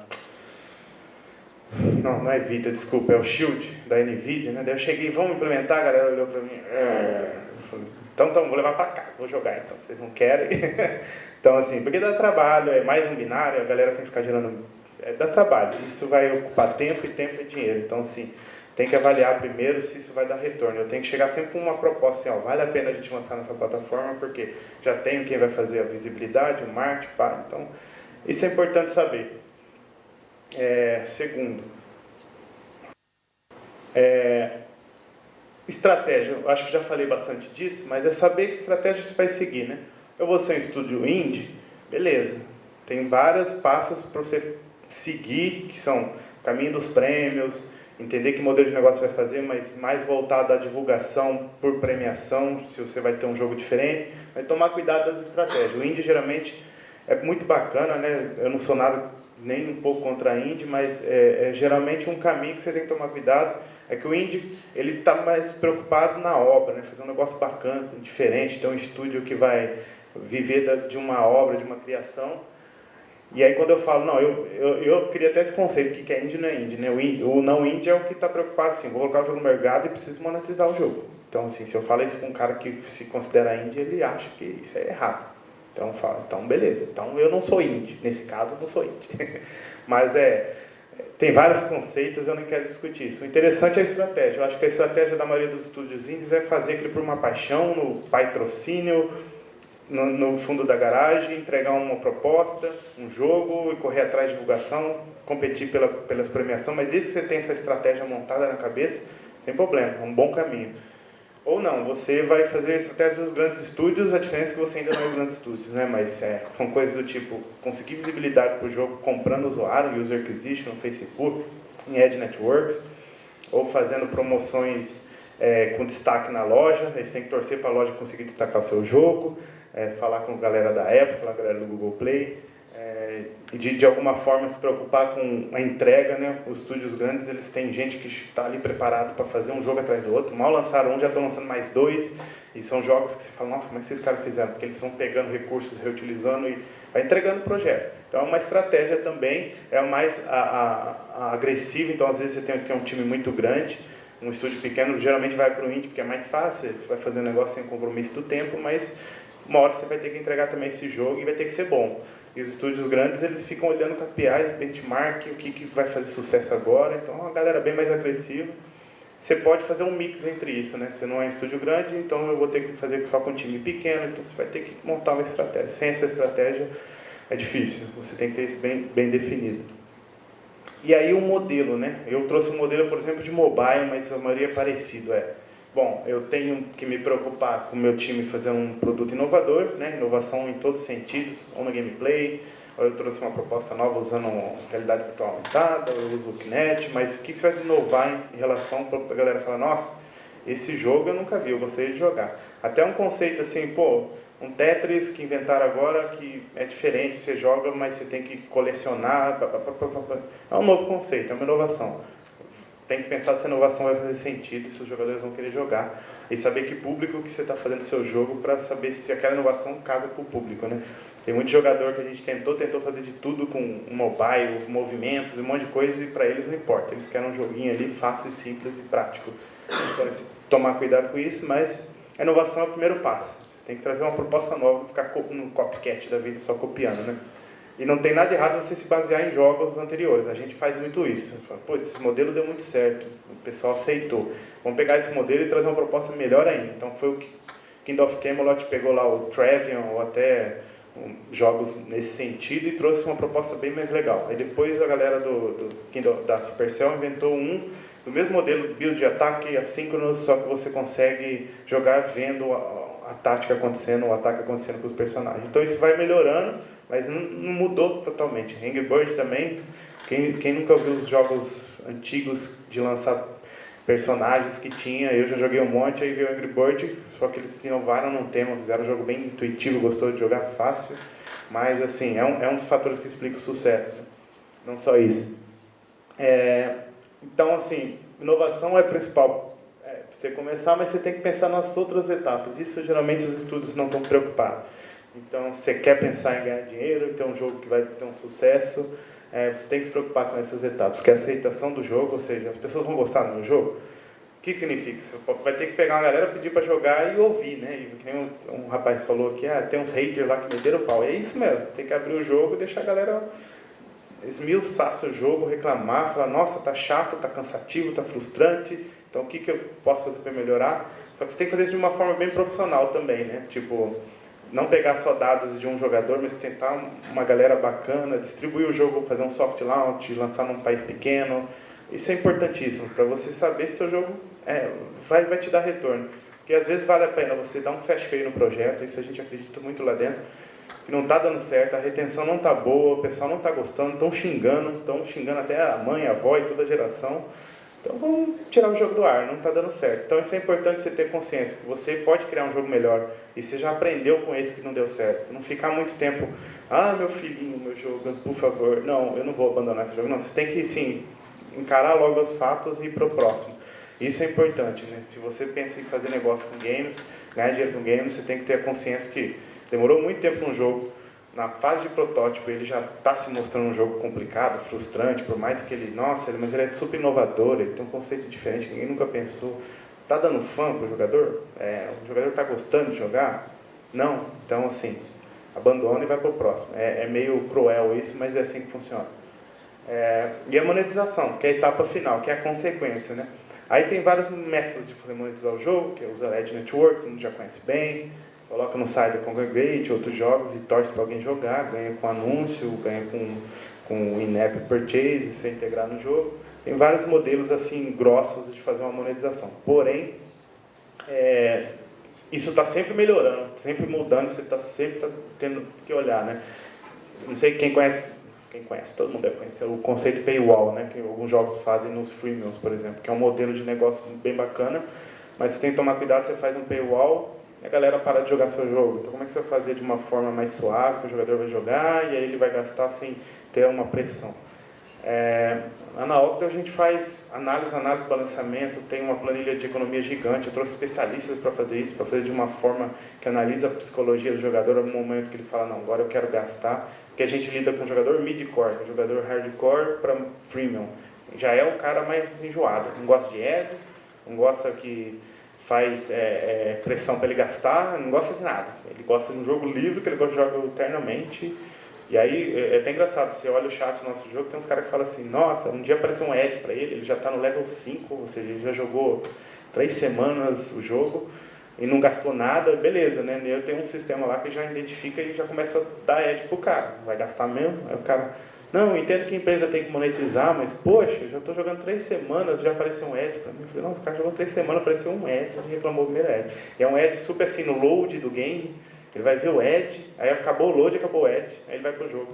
E reclamou. Então, assim, é uma galera complicada. Mas você tem que pensar em formas de monetizar esse ser que não gasta, que ele é muito importante.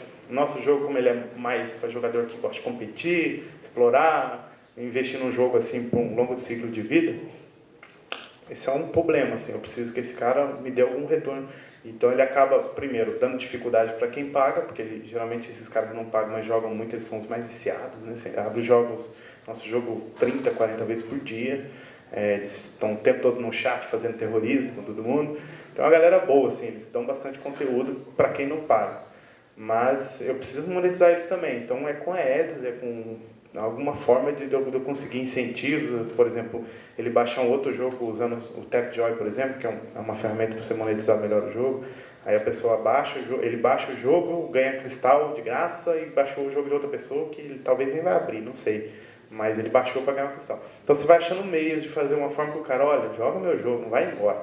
Porque retenção do jogador, que é da parte de aceitação, é muito importante para o modelo freemium, por exemplo. Mas se eu for falar do modelo freemium aqui, eu vou estender a apresentação. É super complexo, não é simples assim. Não pensa, não, é só fazer in-app, um jeito do cara gastar e botar na loja e todo mundo vai baixar porque é free, milhões vão baixar. Infelizmente não é assim hoje. Tem muito jogo freemium bom. Então até um jogo pago com marca, tá difícil o pessoal conseguir download. Assim, eles colocam grandes marcas em cima, EA e tudo, e o pessoal ainda não consegue download com jogo free, que as pessoas baixam gratuitamente. Então, assim, por isso que o custo de aquisição está aumentando cada vez mais para mobile, principalmente. A galera está investindo pesado. Facebook também. Então, assim, tem que tomar cuidado como você vai fazer a monetização do seu jogo. Isso é alguém da sua equipe, se vocês for montar uma equipe de 2, 3 pessoas, uma hora vai ter que parar para fazer isso. Isso é um saco. Mas alguém vai ter que fazer para pensar em como eu vou ganhar dinheiro depois. Então fica todo mundo lá focado, o programador vai desenvolver aqui os quests do jogo, o artista vai fazer os levels. Geralmente o game design, se tiver só um game design na empresa, esse vai ser o cara. Então o game designer que está pensando no jogo vai ter que pensar na parte psicológica do jogador gastar. Mas geralmente os estúdios grandes têm pessoas só para fazer isso, só para cuidar da parte de economia. Nós, por exemplo, não somos grandes, mas como a gente recebeu investimento, eu contratei um cara que é bem conhecido no mercado, só para fazer parte de monetização, entender como é que vai ser o ciclo do jogador, o tempo de vida, a hora que ele vai gastar, como é que eu vou fazer ele gastar, e sem ele perceber, porque senão ele vai chiar um monte. Que é o meu perfil de jogador é reclamão, sabe? O pessoal muito reclamão. A galera que tem dinheiro para gastar e não gasta. Mas é assim. E aí vem o último passo, a distribuição, né? Como eu falei, a parte mais difícil, e às vezes não depende só de você, isso depende um pouco da sua capacidade de fazer parcerias e negócios com publishers, Hoje em dia não está difícil colocar um jogo no ar, todo mundo sabe, né? Como falaram, tem galera já lançando no Congregate, no Steam, não é difícil, só colocar lá também não é suficiente, você tem que conseguir download. Como é que você vai conseguir tráfego, download? E aí você tem que ir lá botar por premiações, PRs e tudo mais, ou mesmo comprar usuário. Comprar usuário, não sei se a maioria conhece o conceito, mas é simplesmente no Facebook anunciar, a pessoa clica, o Facebook manda a conta para você que a pessoa instalou o jogo. Esse é um modo para mobile e para games de Facebook. Outros são Steam, eu nem entendo muito o modelo de como anunciar no Steam, mas eu acredito que é através de publisher só, não tem um modelo que você possa fazer direto assim, ou você precisa ter um investimento gigante em marketing, um time interno de PR, de comunicação de marketing. Aí vai muito dinheiro, ficou complicado demais o negócio. Então, assim, para quem está querendo pensar nessa parte de distribuição, quem está começando, eu recomendo trabalhar com publisher. Eles são vistos como a galera ruim do mercado, mas tem vários por aí, tem vários modelos de trabalhar com publisher. E a gente já trabalhou com 3, DNA, Tlingo, Playphone, nenhum a gente gostou, nenhum foi satisfatório, mas a gente aprendeu muito com eles. Entendemos também como é que eles pensam, como é que eles olham, que números eles olham, e realmente os números do jogo que a gente lançou com eles anteriormente não eram bons, então nem eu investiria em comprar usuário. Então tem que fazer a conta. O jogador vai entrar, vai gastar, Eu vou gastar tanto para trazer o jogador, então quanto que vai gerar para mim pagar essa conta que eu investi para trazer o jogador? Eles vão fazer essa conta. E hoje, para comprar um usuário nos Estados Unidos, por exemplo, para mobile, é $4. Você imagina que todos 100 mil usuários que você vai comprar, todos têm que gastar pelo menos $4 para pagar a conta. Você imagina como é caro trazer um usuário via Facebook nos Estados Unidos.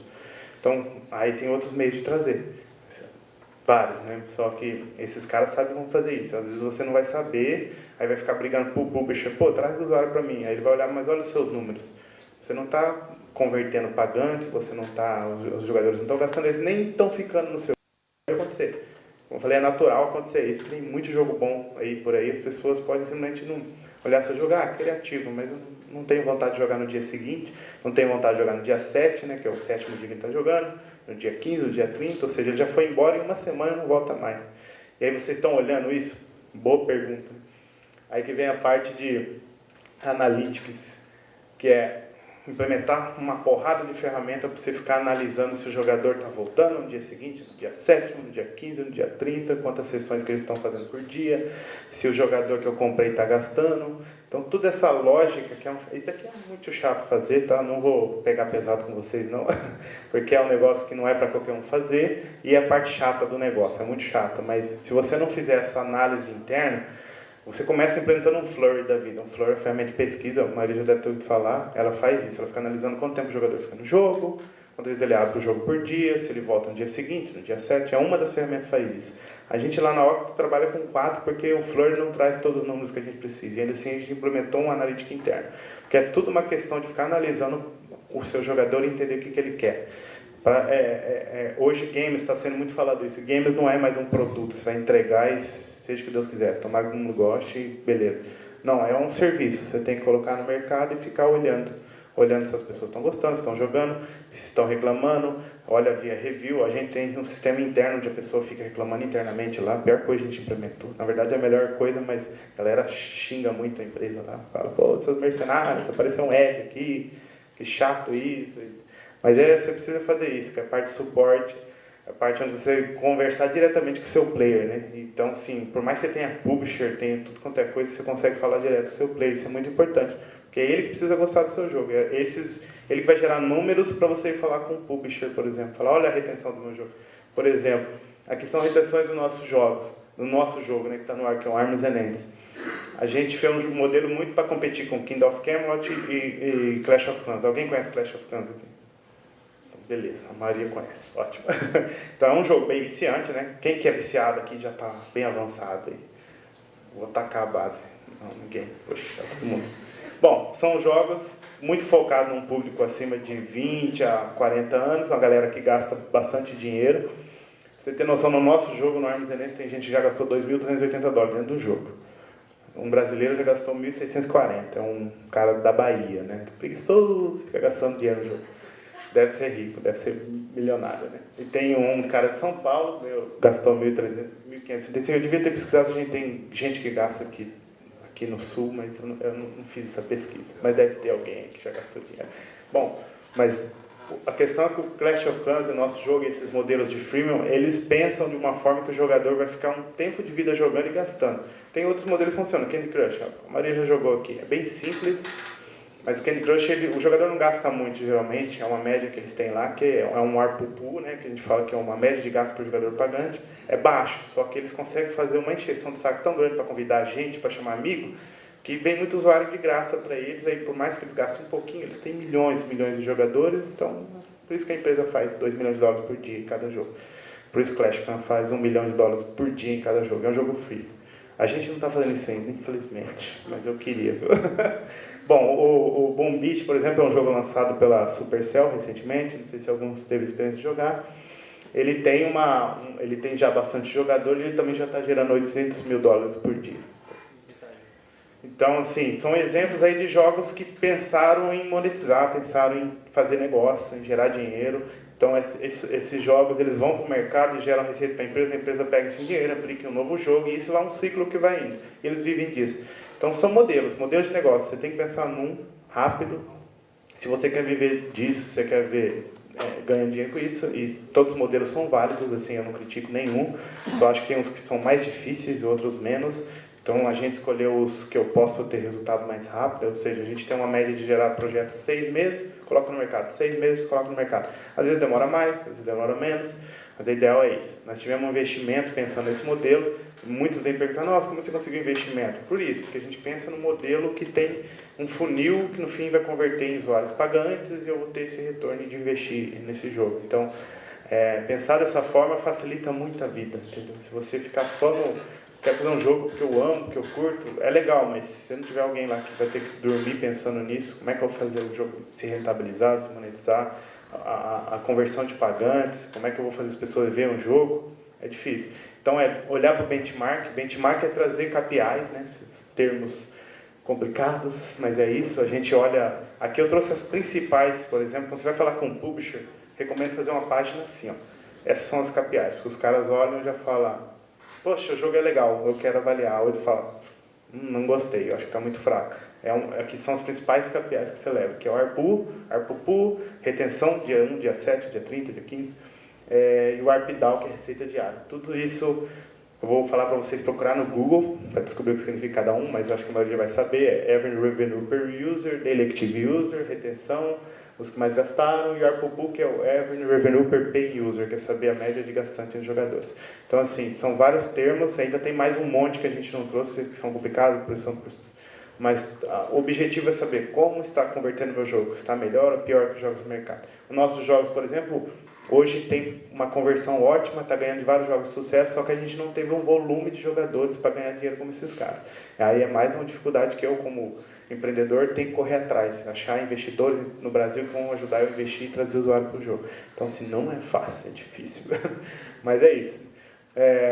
Aqui é só para fechar a apresentação, depois eu vou rodar um videozinho, vou ficar aberto a perguntas, mas assim, o céu é o limite, né, eu coloco. Então, assim, são jogos e quanto eles faturam diariamente e quanto é o valuation de cada empresa, né. A Supercell lançou até agora 4 jogos, na verdade.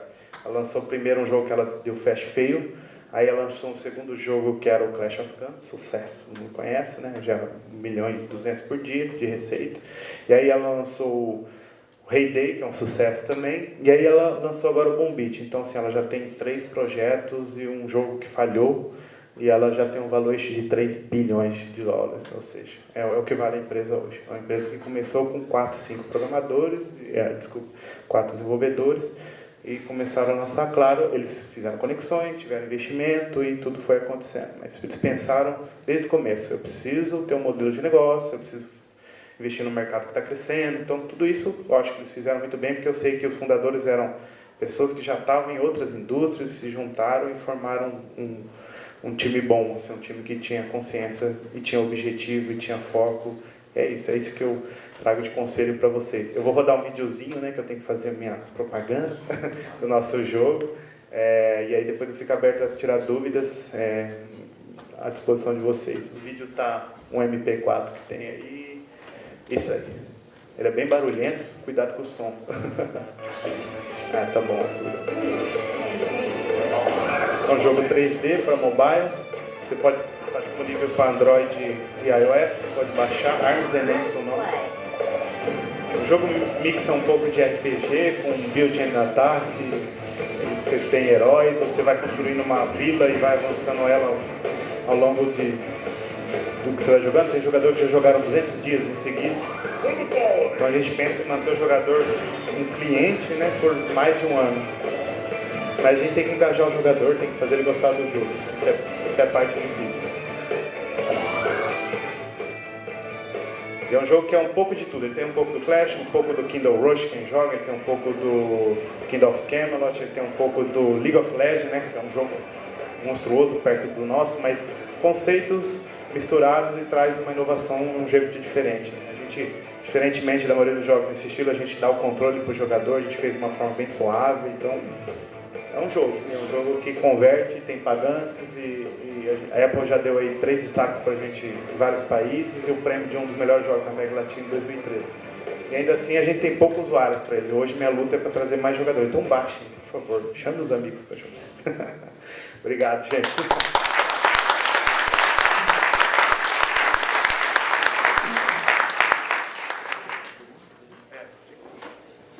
A gente abre uma pergunta. Fica à disposição para as perguntas. Alguma pergunta, não? Ninguém vai perguntar? Aqui, esse. Ah, bom, não me assusta. Passa aí. Quem perguntar primeiro vai ganhar 10 cristais no jogo.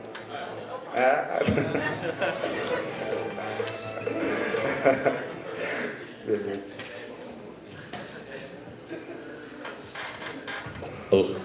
Então, é o seguinte, tu falou sobre utilização de publish e tal, né, que tu aconselha utilizar e tal. A minha pergunta é bem prática, assim, tipo, existe um modo de aproximação dessas publishers? Existe um escopo mínimo de projeto, por exemplo, que deveria apresentar para elas? Como é que tu fez para se aproximar de uma, sabe? Eu acho que isso é interessante. Legal.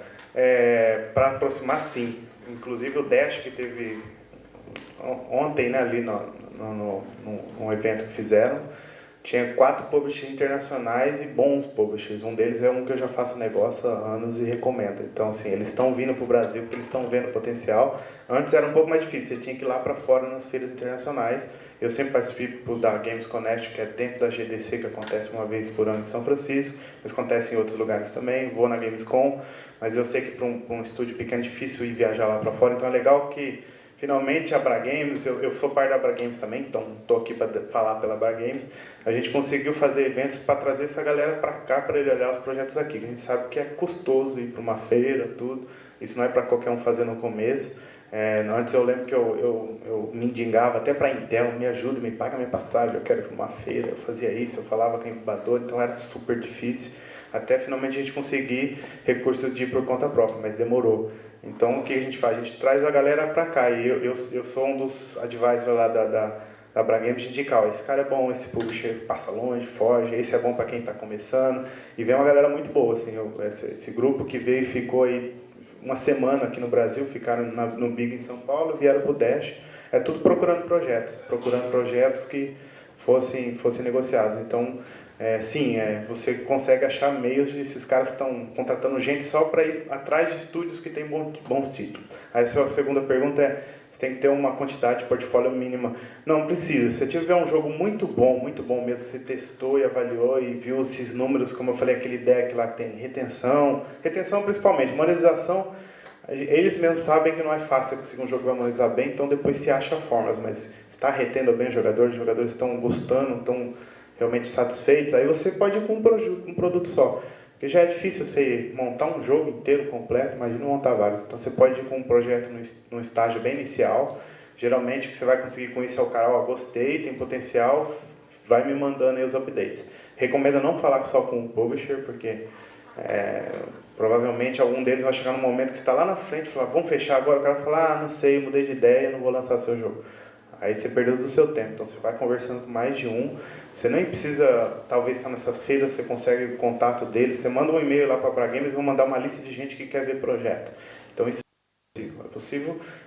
E é claro, olhem os números certos, sabem para que plataforma que vocês estão investindo para correr atrás da pessoa certa, se é um publisher de Steam, se é um publisher de browser, tem vários, se é de mobile, para saber falar com os caras certos.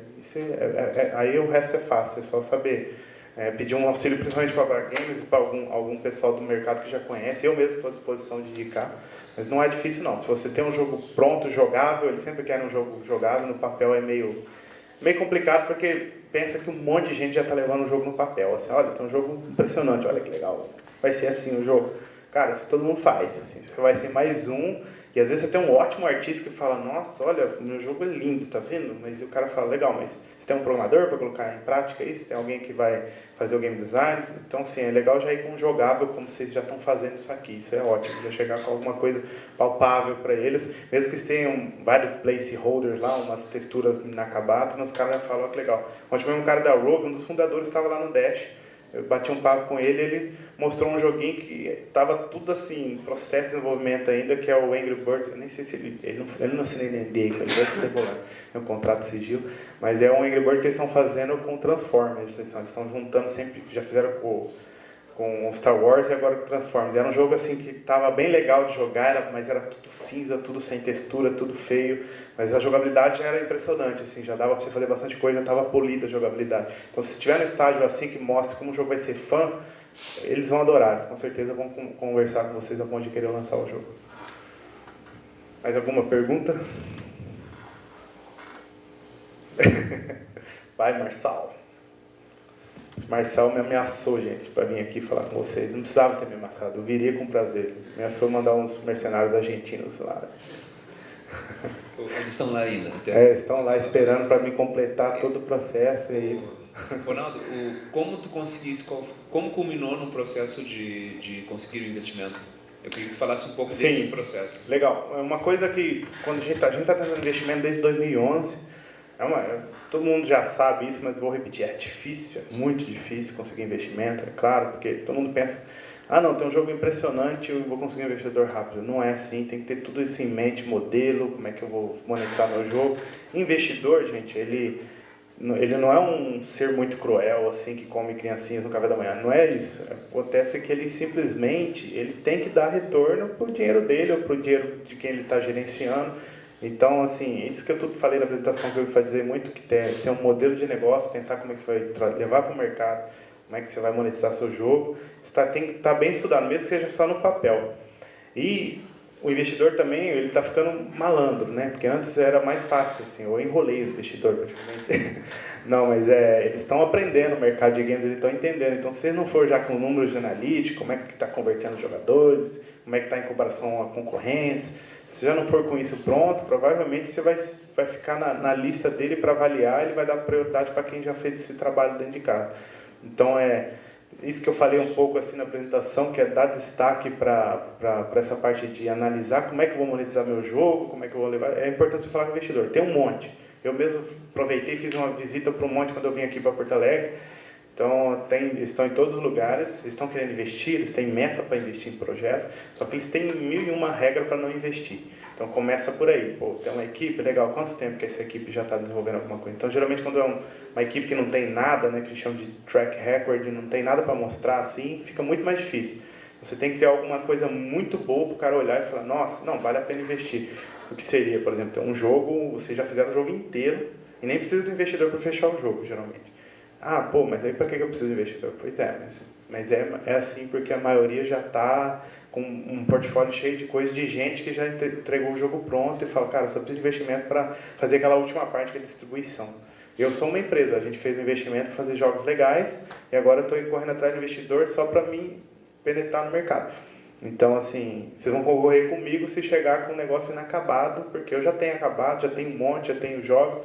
Então, é concorrido mesmo. Você tem que falar com um monte de gente. Até ontem eu falei com o pessoal lá na Dash que veio perguntar isso. Eu falei, eu recomendo procurar um investidor angel, um investidor seed, né, que são estágios iniciais da empresa, porque esses caras, eles olham assim, não, os caras vão apanhar um monte ainda, vão fazer um monte de jogo, um monte não vai dar certo, mas a galera que está engajada tem futuro, eles estão empenhados em ter uma empresa e lançar jogos. Então, esses caras são assim, um perfil legal. Você pega um VC, né, que é um investidor de venture, esses caras você já tem que estar tendo volume de receita, a ideia é que eles vão entrar e colocar dinheiro na sua empresa e você vai fazer mais dinheiro ainda para eles. Então, é mais agressivo. Eu não recomendo no início de uma empresa que está acabando de se formar. Eu fala com VCs, aceleradoras, são muito boas, aí o pessoal te dá um mentoring assim, na parte de gestão de empresa, ter modelo de negócio, montar um plano, participar de uma startup do Brasil, tudo isso é muito importante. Eu recomendo muito, assim, vocês aprendem muita coisa, vocês vão lá entender como é que estar na frente do investidor, pedir dinheiro, tudo isso acontece quando você corre atrás. Sebrae também tem vários programas para ajudar nesse sentido. Então, quando vamos montar a empresa, eu recomendo isso antes de falar com o investidor. Você vai falar com o investidor, você já tem pelo menos um programa de treinamento de empreendedorismo, porque você tem que saber o linguajar do investidor. Ele vai falar de porcentagem da sua empresa, quanto vale a sua empresa, qual que é o seu EBITDA, qual que é o seu volume de caixa, seu burn rate de funcionário. Todas essas coisas você pelo menos tem que entender o que significa. Isso, a maioria aqui não teve formação nessa área, provavelmente não vai saber tudo isso. Então tem que ter um treinamento, uma especialização nesse sentido. E a universidade dá, tem a parte de interagir com essas incubadoras, eles geralmente trazem isso. Eu passei por isso, eu fiquei 1 ano lá. A gente montou a empresa, eu queria fazer um jogo, comecei a estudar, eu era programador lá na empresa. Aí a gente chegou assim, em 6 meses, à conclusão que alguém tinha que parar de programar. E esse alguém era eu, só que ainda programei por um bom tempo, porque era uma equipe pequena, eu tinha que ser programador e tentar vender a empresa. E aí o último jogo que eu fiz foi para o Wii, um jogo que a gente lançou na Alemanha. Aquele foi para mim uma experiência terrível, Porque assim eu falei, eu não quero mais programar jogo, eu quero agora mandar os outros programar. Programa aí, cala a boca. Brincadeira, mas assim, foi um momento que eu vi que eu já não estava num gás de programar com tanta velocidade, que eu podia contribuir mais para a empresa fazendo a gestão.